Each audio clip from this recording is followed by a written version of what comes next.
on se retrouve aujourd'hui pour une nouvelle vidéo et ça va être une vidéo livresque, une vidéo challenge et le challenge Cold Winter Challenge que j'attends tous les ans avec impatience. C'est, je pense, un de mes challenges favoris.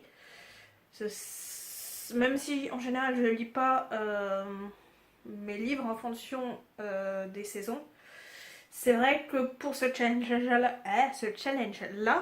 je garde vraiment des lectures exprès pour ça. J'en ai un justement que j'avais reçu, je crois au mois de mai. Je crois que le dernier swap que j'ai fait, c'était pas loin de mon anniversaire, donc ça devrait être avril-mai. Donc j'en ai eu un qui allait très bien. Je sais même pas si j'en ai pas plusieurs, mais il y en a un qui me vient en tête, que j'ai vraiment gardé pour ce challenge. Donc je vais enfin pouvoir le lire. Donc le Cold Winter Challenge, ça fait des années, je sais pas si ça fait pas 7 ans, si mes souvenirs sont bons, je pourrais pas certifier. Si vous voulez être sûr, c'est la vidéo de Margot Liseuse qui maintenant tient ce challenge. Et donc cette année, on a 4 menus. Si j'ai bien retenu, il faut au moins lire un livre pour valider le challenge. Et cette année, ce qu'il y a de nouveau, c'est qu'on peut gagner des points bonus. Donc rien à voir avec les catégories, c'est si vos livres correspondent à des catégories bonus, ça vous rapporte des points. Donc on va commencer par les sous-catégories bonus. Les catégories bonus, il y en a plusieurs. Donc il y a la couverture de Noël. Je tourne la tête, c'est parce que j'ai mon ordinateur qui est là. Donc couverture de Noël, romance de Noël, secret de famille, auteur ou autrice scandinave. Alors là, je crois que j'en ai pas trouvé du tout. Couverture avec de la neige, classique de Noël, Sang sur la neige. Moi, je le prends vraiment. C'est un thriller qui se passe pendant l'hiver. Il y en a d'autres qui vont mettre ça, le sang avec de la neige sur la couverture, mais là, c'est pas précisé comme la couverture de Noël. Donc pour moi, je le prends pas comme ça. Boire un thé de Noël. Alors ça va être très limité pour moi parce que normalement on n'a pas trop droit de boire du thé pendant la grossesse. Mais je commence à me remettre un peu au thé, surtout là il fait pas encore très froid, mais je commence à vouloir boire du chaud. Partir en promenade, donc ça va dépendre de mon bidou et de mes jambes. Couper les réseaux sociaux toute une soirée. Et jouer à un jeu de société entre amis ou famille. Alors déjà ça, c'est sûr que ça se passera au moins le 25 décembre et le 1er janvier. Parce que chez mes beaux-parents, c'est systématique quand on fait un repas de famille, surtout à Noël et au jour de l'an, il y a forcément un jeu de société. Donc ça, j'aurai au moins forcément 2 points. Donc chaque catégorie bonus rapporte 1 point. À vous de les assembler avec vos menus et vos lectures. Pour en gagner le plus et passer les différents paliers, les catégories bonus peuvent être utilisées plusieurs fois. Par contre, j'ai pas retenu les paliers. J'ai pas enregistré l'image qui correspond. Donc après, il y aura il y a toujours le groupe Facebook de Cold Winter Challenge où il y a la photo. Donc on a la photo des menus, des catégories bonus, des paliers et de l'explication, il me semble. Mais moi, j'ai vraiment pris que les catégories bonus et les menus, il y a de ça qui m'intéresse vraiment à garder pour préparer ma palle. Donc, les menus, on en a 4, comme je vous le disais au début. Et on va commencer par la magie de Noël. Alors, ce que je vous ai pas dit, c'est que cette année, parce que pour le Pumpkin Autumn Challenge, je crois que j'ai lu un seul livre en papier, sinon c'est que du numérique. Donc, pour compenser, je me suis mis, sans le vouloir, j'ai commencé par regarder ma bibliothèque papier avant de regarder ma bibliothèque numérique, qui d'ailleurs finalement je ne l'ai pas regardée, parce que j'arrive à 10 livres en version papier, et donc je me dis que j'ai au moins ça à lire, et donc ça sera déjà pas mal. Donc ouais, j'essaye pour ce challenge, je me mets un défi supplémentaire, lire que du version papier. Et vu certains pavasses, ça peut être déjà pas mal, parce que j'ai des pavasses que vous allez voir, ils sont grands comme ça, donc j'ai déjà quoi faire. Je sais pas en plus dans quel état je serai pour le Cold Winter Challenge, parce que j'accouche fin janvier, donc la fin du challenge correspond à la fin de ma grossesse, donc on verra bien. Enfin, bref. Donc on va commencer avec le premier menu, et je pense que c'est le nombre de livres que j'ai le plus, ouais. J'en ai 5 sur les 10. Donc oui, j'ai quand même 50% qui vont dans la magie de Noël. Donc c'est la magie de Noël, faut que ça soit pendant Noël, Noël, Nouvel An et l'avant de Noël. Donc j'en ai déjà un que je lis tous les ans, mais comme c'est un tout petit livre, je me le fais systématiquement. C'est un livre de Julie Gredd. Ceci n'est qu'une comédie romantique. Donc là, ça se passe dans les montagnes, je ne sais plus lesquelles. De toute façon, je crois que c'est en France. Enfin bref, on s'en fout un peu. Ça se passe dans un chalet de montagne pendant les fêtes. Donc ça correspondait parfaitement. Et en catégorie bonus, je l'ai mis dans Romance de Noël. Ensuite, un livre que j'ai acheté... est-ce que je l'ai marqué? Je ne pense pas. Non. Je l'avais acheté quand je travaillais encore à Fruits d'Emmaüs. Et je crois que je l'ai acheté peu de temps après Noël de l'année dernière. Où justement j'ai ma chef qui s'est un peu foutue de ma gueule. Parce que c'était un petit peu trop tard pour l'acheter. Mais il n'est jamais trop tard pour acheter un livre. Même si ce n'est plus la période, il sera quand même lu à un moment ou à un autre. Donc c'est le livre Joyeux Noël de Christian Caron. Donc il y avait eu un film avec Guillaume Canet. Non, je pense pas que ce soit lui qui l'ait réalisé celui-là. Et il y a Diane Kruger aussi dedans. Donc j'avais beaucoup aimé le film. Donc quand j'ai vu le livre, qui est vraiment dans un état complètement neuf, je sais même pas s'il a été lu parce que même là, franchement, il n'y a pas de marque, donc je sais même pas si ça a été lu. Tant mieux pour moi, hein. Je crois que j'ai dû payer 1,50 €, un truc comme ça. Et en vrai, il coûte 14 €. Donc franchement, bon, ça valait le coup. C'est écrit très gros. Et en plus, il n'y a pas beaucoup de pages, 170 je crois. Donc, ouais, c'est ça. On va dire 180. 177. Exactement. Donc, je suis contente quand même d'avoir des tout petits livres parce que, vu rien que les 3 pages que je vais vous montrer juste après, comment vous dire que ceux-là, je suis contente de les avoir quand même pour les glisser entre 2 pavasses. Et donc, celui-là, je l'ai mis sans sur la neige parce qu'on est quand même pendant la première guerre. Oui, c'est ça. Pendant la Première Guerre mondiale. Donc, quand même, il y a quand même du sang. Ensuite, alors celui-là, je crois que je l'avais déjà mis dans ma palle l'année dernière, que je n'ai toujours pas lu. Je pense que si je le lis pas cette année, il finira dans une boîte à livres. Je crois que c'est un livre que j'ai récupéré chez ma grand-mère. Et donc c'est 6 histoires inédites réunies dans le livre, donc de 6 auteurs différents, qui se passent pendant les fêtes. Donc pareil, ça correspondait parfaitement bien. Et là, je l'ai mis dans Romance de Noël et Couverture et de la neige. Parce qu'on a quand même des flocons de neige. Ensuite. Alors celui-là, j'ai beaucoup hésité à le mettre. Parce que il marque automne 1948 à la base. Et dans le doute, au départ, je l'avais préparé. Et puis en lisant le résumé pour préparer ma liste sur Libre Addict, quand j'ai vu le résumé, je me suis dit merde, c'est con, ça va pas y aller. Donc j'ai quand même posé la question sur le groupe. Et il y a des filles qui l'avaient déjà lu. Donc finalement, elles m'ont dit que si, ça commençait peut-être en automne. Mais ça va vraiment jusqu'à l'hiver, les fêtes et tout ça.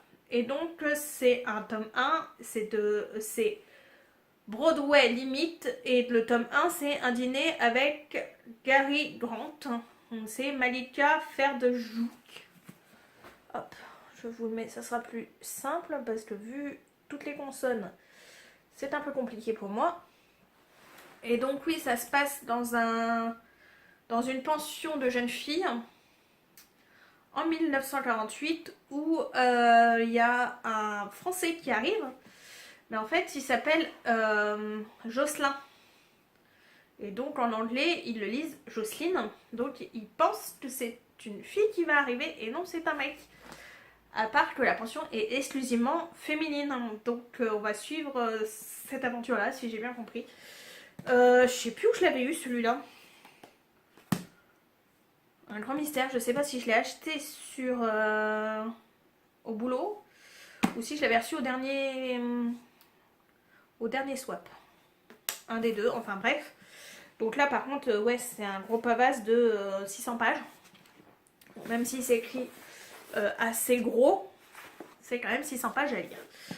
Donc on verra bien. Mais j'ai quand même hâte de lire, ça a l'air assez chouette. Et donc je l'ai mis dans... Oui, celui-là je l'ai mis... Non, ça je l'ai dit. Et donc celui-là, je l'ai mis en neige sur la couverture. Ensuite, le petit dernier de la magie de Noël, c'est Nos baisers sous la neige. Et ça se passe à Londres.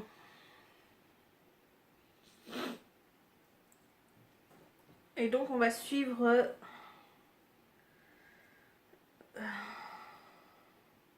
Allegra Fisher, qui est apparemment une fille très carriériste et qui veut pas se laisser distraire par un homme qui travaille dans la même boîte qu'elle. Donc ils vont se mettre en concurrence, si j'ai bien compris. Pareil, celui-là, je ne sais plus. Je sais que je l'avais en numérique, parce que je m'en suis rendu compte quand j'ai préparé la liste, justement. Et je sais plus pourquoi je l'ai acheté. Parce que j'ai dû le voir dans la préparation de la vente de livres, peut-être. Puis là, c'est vrai que je le marque pas. Non, je l'avais eu dans une box livre. C'était la lecture du mois de janvier, c'était les challenges du mois de la box Once Upon a Book. Et donc c'était le challenge du mois de janvier 2018. Bravo. Mais c'est vrai que quand je bossais à Fripp, je lisais plus des masses. Et puis quand on voit le pavasse, je sais pas combien il fait de pages. Presque 600 pages aussi. Ouais, 544. Donc pareil, c'est un gros pavasse. Pareil, malgré que ça soit écrit gros, faut quand même le lire. Donc j'étais passée à côté, mais comme vous voyez, il est peut-être passé à côté l'hiver dernier. Mais j'espère quand même le lire cette année. Ensuite. Donc on a fini le premier menu.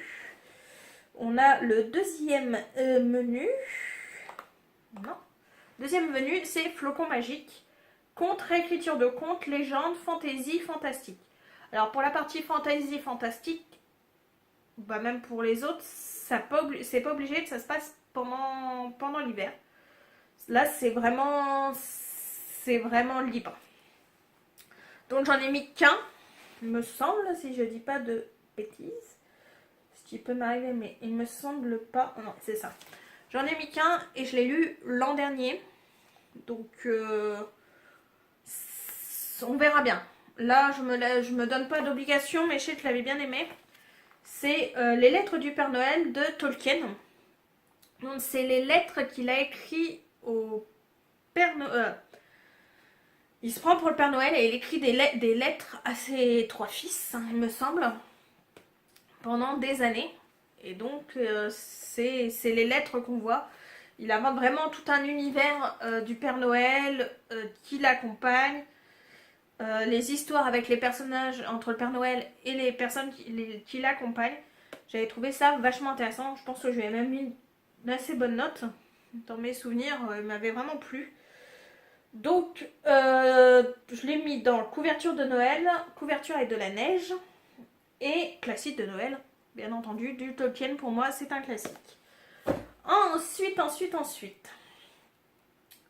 On passe à la catégorie marcher dans la neige. Et donc, marcher dans la neige, c'est du nature writing, de la lecture de voyage grand espace et nature. Donc j'en ai mis 3 il me semble. C'est ça, 3. Donc j'ai mis l'honneur d'une viking d'Anna Lyra. Pareil, je sais plus où je l'avais vu celui-là, peut-être dans une box aussi. C'est vrai que je le marque plus, donc c'est pas très pratique. Donc j'espère que ça va pas être comme la mythologie viking, où il y a beaucoup de noms très scandinaves. Donc pour moi qui suis dyslexique, c'est un gros handicap, parce qu'il y a beaucoup trop de consonnes et peu de voyelles dans leur nom, dans leurs mots de pays, de divinité et tout ça. Donc c'est un peu compliqué pour moi déjà de le lire, et donc de ce fait de le retenir. Donc je sais que la mythologie viking, je l'avais abandonnée. Je sais pas si je le relirai à un autre moment, mais pour l'instant il est mis de côté. On verra là à un autre moment. Donc on va suivre... comment elle s'appelle cette demoiselle, Inga, qui est la fille du Jarl, le chef viking, mais qui est... c'est la fille illégitime du Jarl. Et donc elle va être trahie et elle va essayer de tout faire pour se venger de cette trahison. Donc franchement, c'est pareil, c'est un petit livre, c'est écrit assez gros. Donc franchement, j'espère vraiment que ça va me plaire. Et donc ça, je l'ai mis en catégorie bonus, conte légende nordique et sang sur la neige, point d'interrogation, comme c'est une vengeance, c'est fort possible qu'il y ait du sang. Et puis sur la neige, je pense que comme ça se passe dans les pays nordiques, on risque quand même d'avoir de la neige. Ensuite.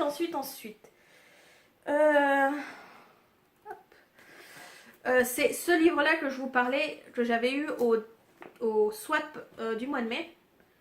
C'était Margot Liseuse, je pense qu'il en avait parlé. Et donc je l'avais mis sur ma wishlist. Et je l'avais reçu au swap.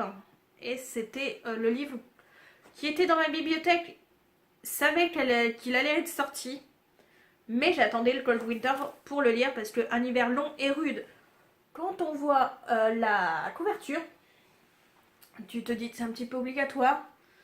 Donc il est un peu plus gros celui-là. Il a quasiment 400 pages. Mais franchement, je sais plus du tout de quoi ça parlait, mais je pense que ça ressemblait à des secrets de famille. Donc franchement, j'avais très hâte de pouvoir le sortir. Et donc j'ai mis en catégorie bonus secret de famille, point d'interrogation, c'est ce que j'ai cru comprendre en lisant le résumé. Et couverture et de la neige, bien entendu, parce que là, je peux pas mieux faire en couverture et de la neige. Ensuite, alors celui-là, je suis à peu près sûre que c'est au boulot que j'avais trouvé, comme le prochain. Il me semble que c'est encore Margot Liseuse qui m'avait donné envie de le lire. Donc, par contre, ce que j'aime pas, c'est les couvertures, vous savez. Le livre est un peu, entre guillemets, basique en dessous et ils vous mettent une énorme couverture souple qui s'enlève. Je pense que quand je le lirai, la couverture partira le temps que je puisse lire le livre. Et donc, ça se passe en janvier 2016, bien sûr, 1916, rien à voir, juste 100 ans de différence. Et donc, c'est la petite... je sais même pas si on lui donne un nom, cette petite.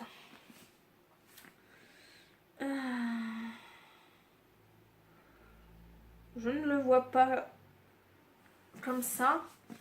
Mais c'est une petite fille qui est abandonnée dans un village et donc qui va être recueillie par un couvent. Donc c'est L'Enfant des Neiges de Marie-Bernadette Dupuis. Donc pareil, je me rappelle plus exactement de quoi ça parle. À part la petite fille qui est abandonnée dans la neige. Mais franchement, j'ai qu'une hâte, c'est de le lire. Et en catégorie bonus, j'ai juste mis une couverture avec de la neige pour l'instant.